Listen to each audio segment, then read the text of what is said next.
আমরা কি এটা দেখতে পাচ্ছি? আলহামদুলিল্লাহ। ব্যাখ্যার দরকার নেই, সময় শর্ট, আপনারা বুঝে নেন। রাসূল বলেছেন কিয়ামতের আগে মানুষ জেনা করবে, জেনাকে মানুষ জেনা মনে করবে না, মনে করবে এটা অ্যাফেয়ার, ছেলে মেয়ের ক্রাশ, এখন নতুন শব্দ আসে কি ক্রাশ, চোখে চোখে কন্ট্যাক্ট হবে, কো এডুকেশনের মাধ্যমে মোবাইল নাম্বার এক্সচেঞ্জ হবে, রাতের বেলা কথা হবে, ফোন হবে, তারপর চা খাবে, কফি খাবে, ঘুরবে, আস্তে আস্তে বেডে যাবে, তারপরে ব্রেকআপ হয়ে যাবে। তাদের কাছে সিম্পল, এটা খুব সিম্পল, সিলি ব্যাপার। আর কোরআনের কাছে এটা কি? জিনা। এক কথায় কি? জিনা। জিনায় লিপ্ত থাকা অবস্থায় দোয়া কবুল হয় না, কিন্তু মানুষ যদি এটা থেকে বের হয়ে তওবা করে আল্লাহর জন্যে, তার দোয়া অনেক বড় মানুষের দোয়ার মতো কবুল হয়। ওই 3 বন্ধুর একটা হাদিস আছে না, গুহার মধ্যে চাচাতো বোনকে একা পেয়েও সে ফিরে আসছিল আল্লাহর ভয়ে, আল্লাহ পাক তাকে গুহা থেকে বাঁচায় দিচ্ছেন না? হাদিসটা পড়ে দেখবেন, অনেক বড় হাদিস। জিনা থেকে দূরে থাকলে হৃদয়ে নূর আসবে। আপনি আমি যদি আমাদের চোখকে এই পর্যায়ে নিয়ে যেতে পারি যে কোনো গায়রে মাহরামের দিকে চোখ পড়লে আমরা নামিয়ে নিচ্ছি, তখন আপনি ফিল করবেন আপনার মনের মধ্যে নূর আসছে। এই যে আমি এখন একটা লেকচার দিচ্ছি, আমার খুব ভালো লাগছে, ঠিক রাস্তায় যেতে যেতে যদি আমি 8-10টা মেয়ের দিকে তাকাই, আমার এই নূরটা উঠে যাবে। জাহান্নামে কেন অনেক নারী থাকবে জানেন? কারণ তারা শুধু নিজেরা অপরাধ করে না, হাজারো মুমিন মানুষের নূর তারা কেড়ে নেয়। দ্যাট ইজ ওয়াই তারা জাহান্নামে বেশি থাকবে। আরেকটা মেজর কারণ হচ্ছে তাদের উদ্ধত মাথা, মেয়েদেরকে বলছি স্পেশালি, হয়তো এই কথাগুলো মেয়েদের কাছেও যাবে। তাদের এই উদ্ধত মাথা আল্লাহর বিধানের সামনে আত্মসমর্পণ করতে চায় না। তাদের এই উদ্ধত মাথাটা আল্লাহর বিধানের সামনে আত্মসমর্পণ করতে চায় না, এ কারণে তারা জাহান্নামে বেশি থাকবে। যে কোনো বিধান আল্লাহ তাদের সামনে বলেন, সব মেয়ের কথা বলছি না, ম্যাক্সিমাম বিভিন্ন যুক্তি তারা দিবে। সামি'না ওয়া আতা'না এই পর্যায়ের না, যুক্তি দিবে। পর্দা করলে কি এখন কেমন করে চাকরি করব, পর্দা করলে কেমন করে পড়াশোনা করা যায়, এখন তো যাইতেই হচ্ছে, কিছু তো করার নাই, বিভিন্ন যুক্তি, হাজারটা যুক্তি তারা দিবে। কে জানি তাদের ব্রেইনটাকে পুরো ওয়াশড করে ফেলছে। আমি আপনাদেরকে বলছি কে করেছে?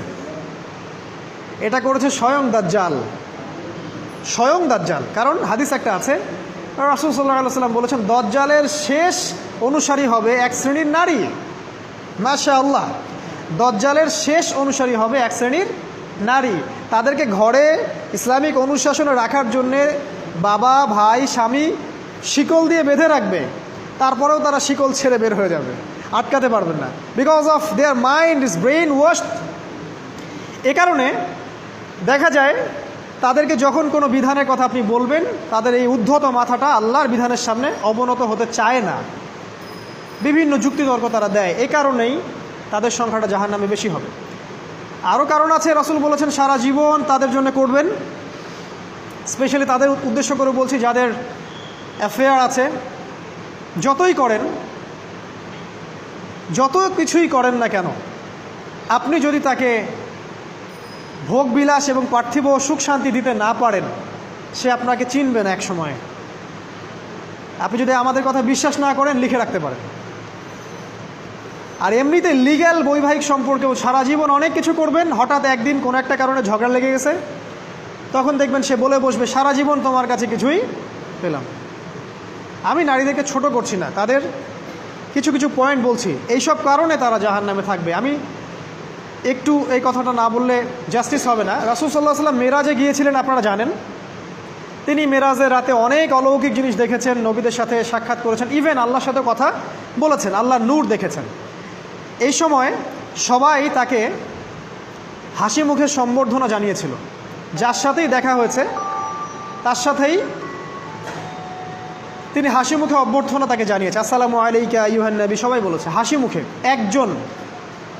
একজন মালাক, একজন ফেরেশতা তাকে দেখে হাসেননি, একজন। আপনারা কি জানেন?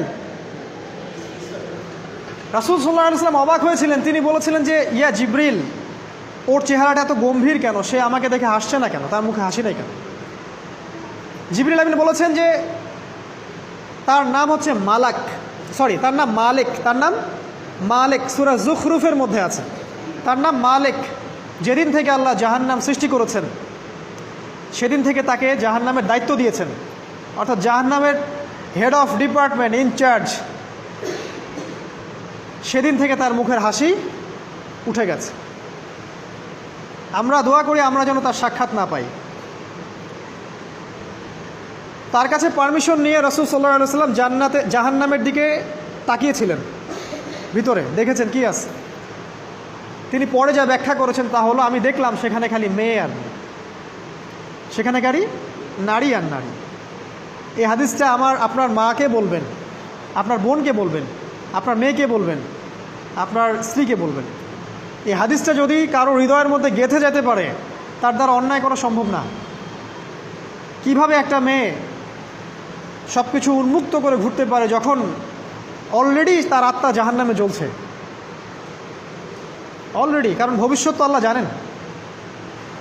যেমন উমর রাদিয়াল্লাহু আনহু এর ঘর জান্নাতে আছে, রাসূল সেটা দেখে আসেন নাই?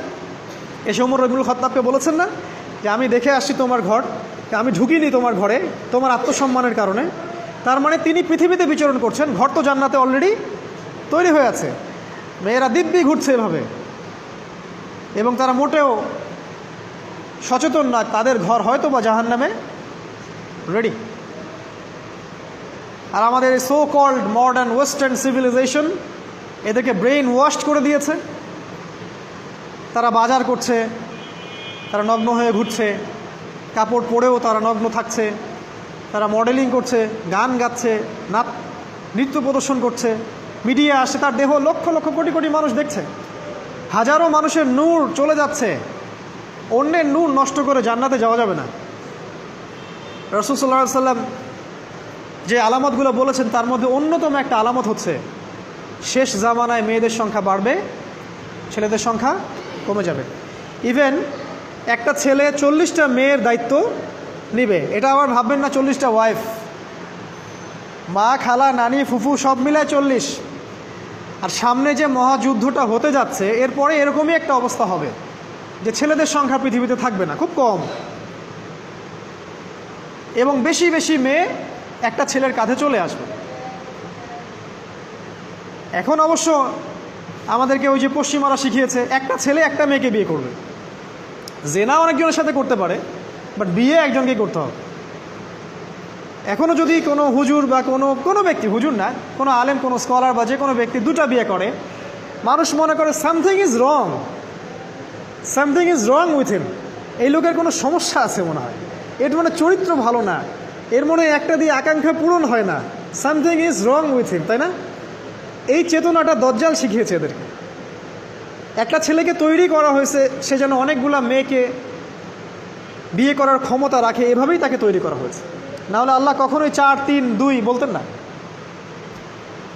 হ্যাঁ, যদি আমি সমতা করতে না পারি তাহলে কি একটা কথা বলি, এই সাবজেক্টটা আপনাদেরকে হয়তো কেউ পড়ায় না।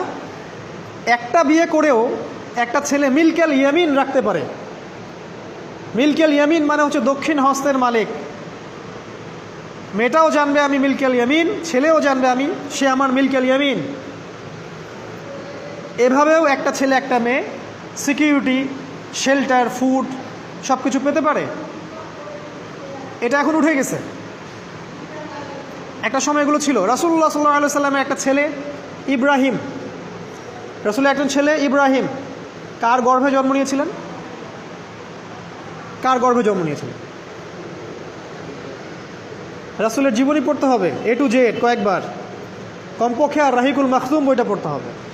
মারিয়া কিপ্তির গর্ভে জন্ম নিয়েছিলেন। মারিয়া কিপ্তি একজন দাসী। এই দাসী মানে কাজের মেয়ে না, এটাকে বলা হয় মিল্কেল ইয়ামিন, দক্ষিণ হস্ত। পারস্যের রাজা মিশরের রাজা দুজন দাসীকে রাসূল সাল্লাল্লাহু আলাইহি সাল্লামের কাছে উপহার দিয়েছিলেন। তার একজনকে রাসূল সাল্লাল্লাহু আলাইহি সাল্লাম নিজের করে নেন, বিয়ে করে নেন। তার গর্ভে জন্ম নিয়েছিল পুত্র ইব্রাহিম। এই সাবজেক্টটা আপনাদেরকে কে পড়াবে এখন? ইভেন এখন আলেম ওলামাও দুটো বিয়ে করতে ভয় পায়, মনে করে যে সমাজের মানুষ আমাকে কি বলে না বলে। সবচেয়ে বড় কথা হচ্ছে এই কাজ করার জন্য ব্যাকবোন শক্ত থাকা দরকার। ব্যাকবোন মানে মেরুদণ্ড, স্টিলের মতো, তাহলে এই কাজ করতে পারবেন। নারীর সংখ্যা যে বাড়বে, 40 × 1 হবে, তখন এই 39টা মেয়ে কী করবে?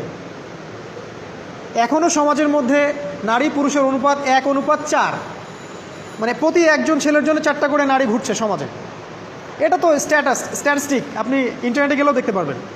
এবং পশ্চিমা কান্ট্রিগুলোতে এগুলো আরও অনেক বেশি, ওদের অনুপাতটা আরও অনেক বেশি। তাহলে এই বাকি মেয়েরা আসলে করবেটা কি? সবাই যদি একটা করে বিয়ে করে, তাহলে বাকি মেয়েদের কি হবে? তারা কি পতিতালয়ের সম্পত্তি হবে? ওদের যৌন অধিকার নাই? ওরা শারীরিক, মানসিক, শেল্টার, ফুড, খাবার, পানীয় এগুলোর অধিকার রাখে না?